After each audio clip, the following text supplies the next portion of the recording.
Shalom. Shalom. Lebih semangat lagi. Shalom. Shalom. Nah, jumpa lagi adik-adik bersama saya Kak Mer, bersama Kak Santi, bersama adik Helsi. Nah, saat ini kita akan bersama-sama beribadah kepada Tuhan. Ya, kita semua yang di rumah juga tetap semangat untuk kita beribadah kepada Tuhan ya. Sebelum kita memuji Tuhan, terlebih dahulu kita mau berdoa. Yuk kita sama-sama berdoa, lipat tangan, tutup mata. Tuhan Yesus, saat ini Tuhan, kembali kami datang, kami mau memuji Tuhan. Tuhan Yesus, kami mengucap syukur buat segala kebaikan yang Kau berikan kepada kami. Tuhan Yesus, kami mengucap syukur karena Engkau terlalu baik bagi kami. Terpujilah Engkau Tuhan. Sebentar lagi Tuhan, kami mau memuji nama-Mu. Biarlah Tuhan, nama-Mu saja yang layak dipuji dan ditinggikan. Ini doa kami panjatkan di dalam nama Tuhan Yesus Kristus. Yang percaya semua katakan amin. Yuk, sebelum kita lebih lanjut memuji Tuhan, kita mau sembah Tuhan dulu. Kita akan menyembah Tuhan dengan segenap hati kita. Kita mau katakan, Tuhan Yesus, Engkau sangat baik bagi kami. Haleluya. Terima kasih Tuhan buat segala kebaikan yang Kau berikan kepada kami. Kami anak-anak sekolah minggu Tuhan, mau memberi yang terbaik bagi Engkau Tuhan. Terimalah pujian kami, terimalah persembahan kami Tuhan. Kau baik. Terima kasih Yesus. Bapa, Engkau baik. Kau selalu baik kepadaku. Bapa, ku cinta Kau. Kau baik.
Bapa Engkau baik, Bapa Engkau baik, Bapa Engkau baik, Kau selalu baik kepadaku.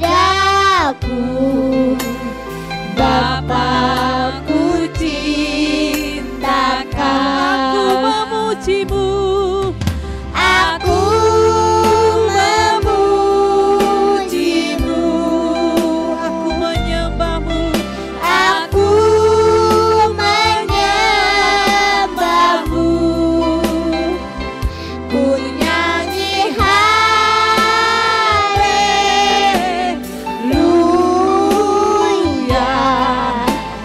Bapa-Ku cinta aku Kau, memujimu, aku memujimu,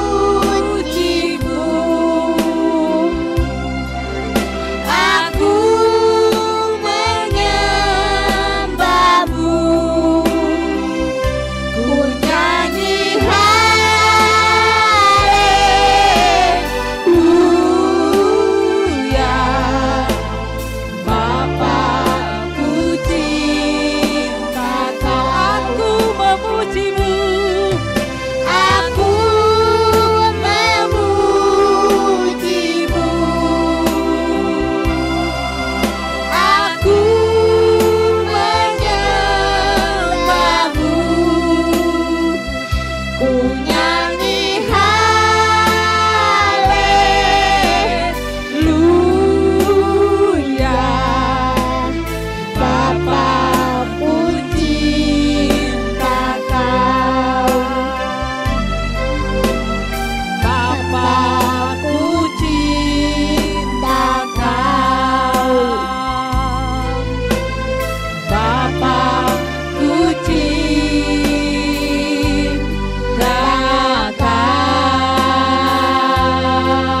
Kau. Haleluya. Semua kita yang di sini, yang di rumah, sama-sama kita memuji Tuhan. Amin. Haleluya. Haleluya. Sekarang adalah bulan Agustus. Bulan Agustus adalah hari, bulan untuk kita merayakan hari kemerdekaan Bangsa bangsa Indonesia. kita Indonesia. Yeay. Betul. Nah, sekarang untuk merayakan hari kemerdekaan Indonesia, kita akan sama-sama dengan serentak kita mau katakan Merdeka! ya. Sekali sebagai- lagi enak ya Kak Mer ya. Oke. Lagi satu. Yuk bareng-bareng sama yang di rumah ya. 1, 2, 3. Merdeka! Nah, Sip. sip. Nah, setelah kita bersuka cita, kita ikut bergembira karena merayakan hari kemenangan negara kita Indonesia, kita akan memuji Tuhan. Amin. Buat Tuhan Yesus kasih yang terbaik juga dong buat Tuhan Amin. Yesus. Yuk, kita akan memuji Tuhan. Kita akan bersuka cita buat Tuhan Yesus. Haleluya.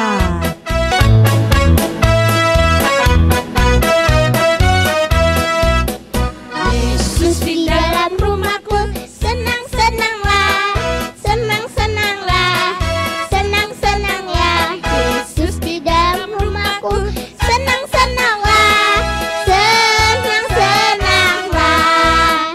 When Jesus in the family, happy, happy home, happy, happy home, happy, happy home. When Jesus in the family, happy, happy home, happy, happy Yesus di dalam home. rumahku. Yesus di dalam rumahku, senang-senanglah, senang-senanglah, senang-senanglah.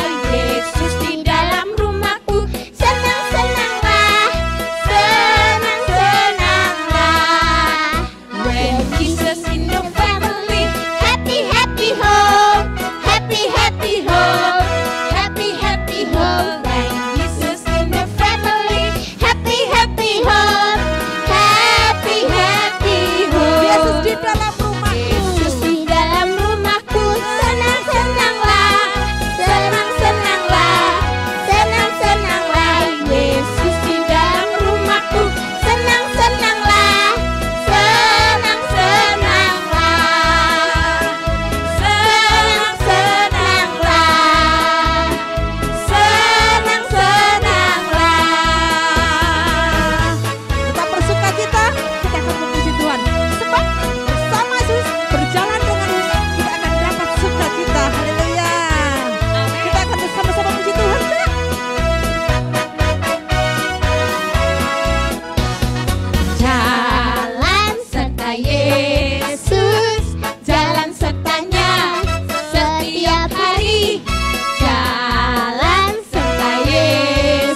Jalan serta Yesus, serta Yesus selamanya. Jalan serta Yesus.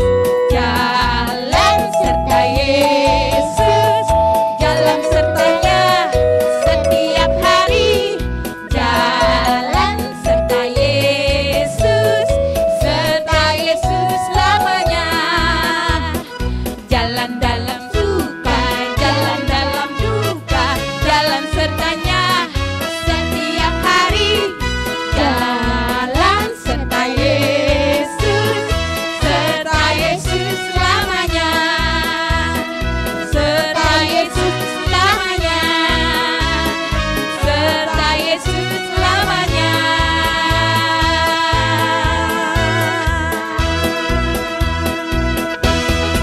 Haleluya. Haleluya.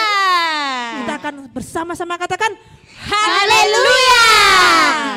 Nah, kalau kita tadi sudah semangat memuji Tuhan, tiba saatnya kita mau mendengarkan firman Tuhan. Yuk kita akan memuji Tuhan, kita siapkan hati kita buka telinga kita lebar-lebar, kita buka hati kita supaya firman itu boleh tertanam dalam hati kita. Amin. Dan boleh berbuah-buah. Kita akan memuji Tuhan. Haleluya.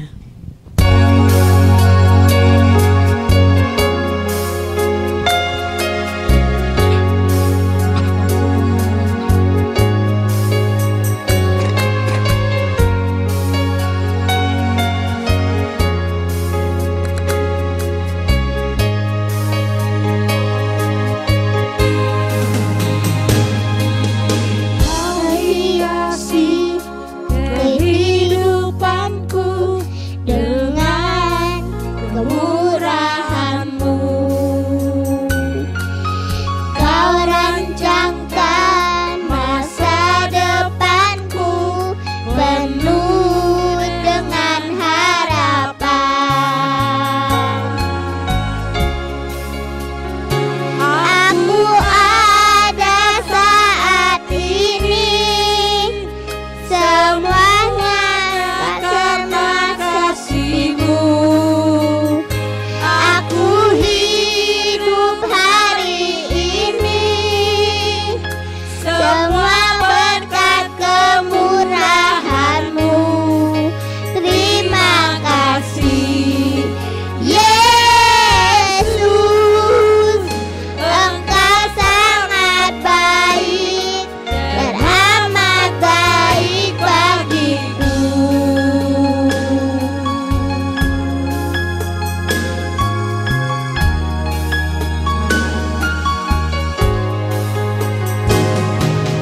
Kau hiasi kehidupanku dengan kemurahan-Mu. Kau rancangkan masa depanku penuh dengan harapan. Aku ada saat ini, semuanya karena kasih-Mu. Aku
Adik-adik yang sudah di rumah sudah siap dengan Alkitab, buku, pulpennya, semua alat tulisnya, bahkan hati, tubuh, roh, dan jiwanya. Mari kita sama-sama mau angkat hati kita. Kita mau siapkan hati kita untuk mendengarkan firman Tuhan. Sebelumnya kita akan berdoa. Kak Santi minta dengan kasih Kristus semuanya boleh bersikap doa yang baik. Kita berdoa, ikutin Kak Santi. Tuhan Yesus yang baik, Yesus yang baik, terima kasih terima kasih. kami sudah memuji dan memuliakan namamu. Berkati kami semua. Saat ini kami siapkan hati kami untuk mendengarkan firman-Mu. Berkati kakak kami yang akan menyampaikan.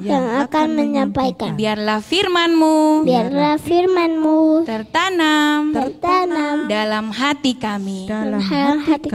Ini doa kami. Dalam nama Yesus. Kami sudah berdoa. Haleluya. Semua yang percaya katakan amin. Hai adik-adik semuanya, apa kabar? Pasti semuanya dalam keadaan tubuh sehat dan kuat, tetap dalam pemeliharaan Tuhan. Sekarang bersama Kak Aidis kita akan belajar firman Tuhan. Tadi adik-adik sudah memuji dan menyembah Tuhan. Tiba saatnya kita akan mendengarkan firman Tuhan. Bagi adik-adik yang punya tugas di sekolah, walaupun sekolahnya online, pasti dapat tugas. Nah, yang udah punya tugas, adik-adik siapkan bolpen dan buku. Oke, mari kita dengarkan firman Tuhan. Lukas 15 ayat 11 sampai 32. Yesus berkata lagi, ada seorang mempunyai 2 anak laki-laki. Kata yang bungsu kepada ayahnya, Bapa, berikanlah kepadaku bagian harta milik kita yang menjadi hakku. Lalu ayahnya membagi-bagikan harta kekayaan itu di antara mereka. Beberapa hari kemudian, anak bungsu itu menjual seluruh bagiannya itu, lalu pergi ke negeri yang jauh. Di sana, ia memboroskan harta miliknya itu dengan berfoya-foya. Setelah dihabiskannya semuanya, timbullah bencana kelaparan di dalam negeri itu, dan ia pun mulai melarat. Lalu ia pergi dan bekerja pada seorang majikan di negeri itu. Orang itu menyuruhnya ke ladang untuk menjaga babinya. Lalu ia ingin mengisi perutnya dengan ampas yang menjadi makanan babi itu. Tetapi tidak seorang pun yang memberikannya kepadanya. Lalu ia menyadari keadaannya. Katanya, betapa banyaknya orang upahan Bapa yang melimpah-limpah makanannya, tetapi aku di sini mati kelaparan. Aku akan bangkit dan pergi kepada Bapa dan berkata kepadanya, Bapa, aku telah berdosa terhadap surga dan terhadap Bapa. Aku tidak layak lagi disebutkan anak Bapa. Jadikanlah aku sebagai salah seorang upahan Bapa. Maka bangkitlah ia dan pergi kepada bapaknya. Ketika ia masih jauh, ayahnya telah melihatnya, lalu tergeraklah hatinya oleh belas kasihan. Ayahnya itu berlari mendapatkan dia, lalu merangkul dan mencium dia. Kata anak itu kepadanya, Bapa, aku telah berdosa terhadap surga dan terhadap Bapa. Aku tidak layak lagi disebut anak Bapa. Tetapi ayah itu berkata kepada hamba-hambanya, lekaslah bawa kemari jubah yang terbaik, pakaikanlah itu kepadanya, dan kenakanlah cincin pada jarinya, dan sepatu pada kakinya, dan ambillah anak lembu tambun itu, sembelilah dia, dan marilah kita makan dan bersukacita. Sebab anakku ini telah mati dan menjadi hidup kembali, ia telah hilang dan didapat kembali. Maka mulailah mereka bersukaria, tetapi anaknya yang sulung berada di ladang. Dan ketika ia pulang dan di dekat rumah, ia mendengar bunyi seruling dan nyanyian tari-tarian. Lalu ia memanggil salah seorang hamba dan bertanya kepadanya, apa arti semuanya itu? Jawab hamba itu, adikmu telah kembali dan ayahmu telah menyembelih anak lembu tambun karena ia mendapatkannya kembali dengan sehat. Maka marahlah anak sulung itu dan ia tidak mau masuk. Lalu ayahnya keluar dan berbicara dengan dia. Tetapi ia menjawab ayahnya, katanya, telah bertahun-tahun aku melayani Bapa dan belum pernah aku melanggar perintah Bapa.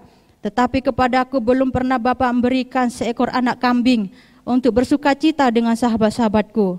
Tetapi baru saja datang anak Bapa yang telah memboroskan harta kekayaan Bapa bersama-sama dengan pelacur-pelacur. Maka Bapa menyembelih anak lembu tambun itu untuk dia. Kata ayahnya kepadanya, anakku, engkau selalu bersama-sama dengan aku, dan segala kepunyaanku adalah kepunyaanmu.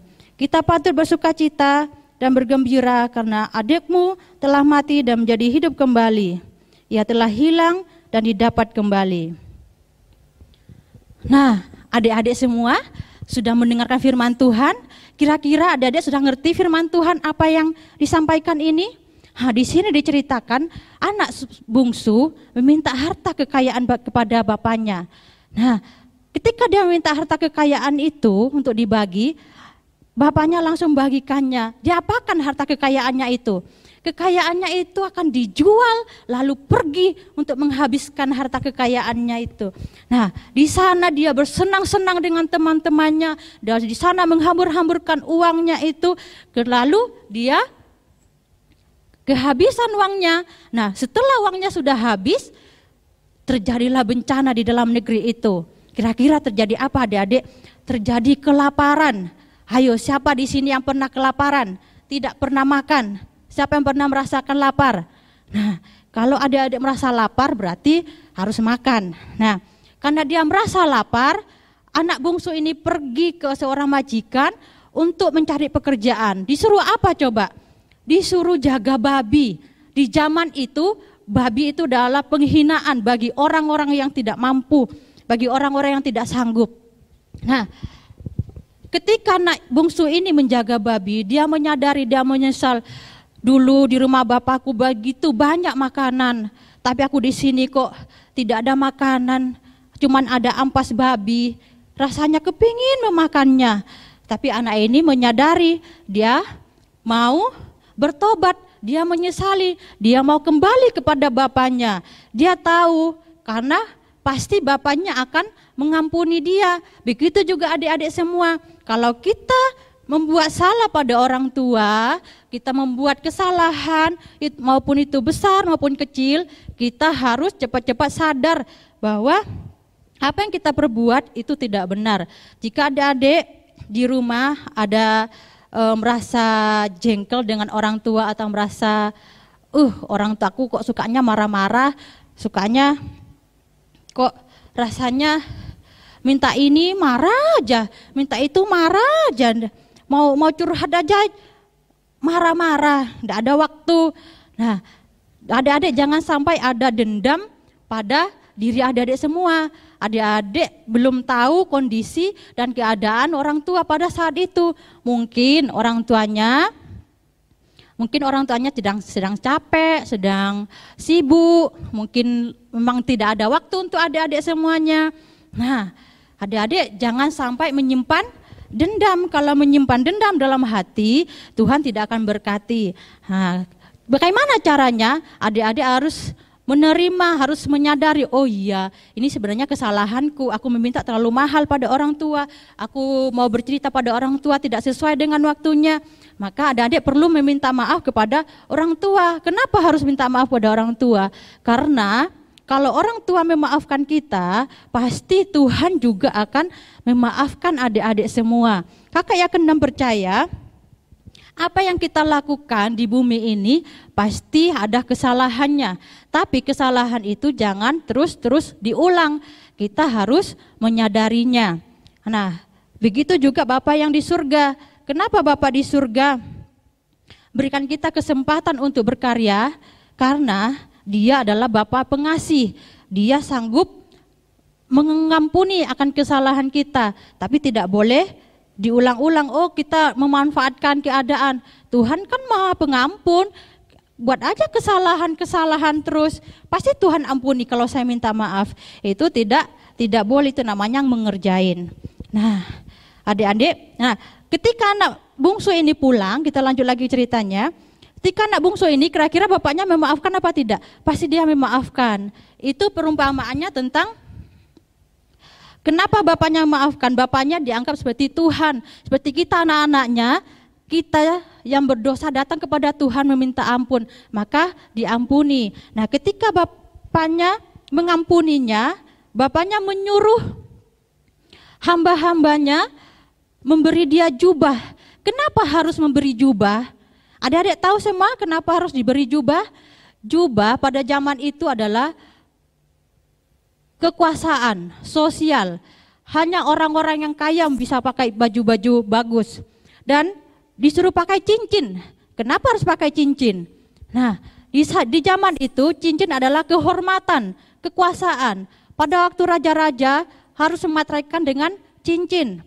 Nah, setelah cincin, apalagi yang dipakaikan? Sepatu. Sepatu, pada zaman itu sepatu hanya tuannya saja yang boleh pakai sepatu. Hamba-hambanya tidak boleh pakai sepatu. Lalu pesta. Nah, pesta ini mereka makan-makan, bersuka cita, itu namanya pesta. Nah, pesta di sini itu adalah sebagaikan Tuhan menyambut kita.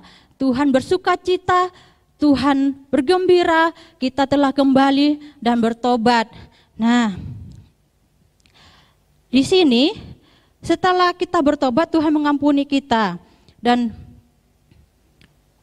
setelah mereka bersuka cita dan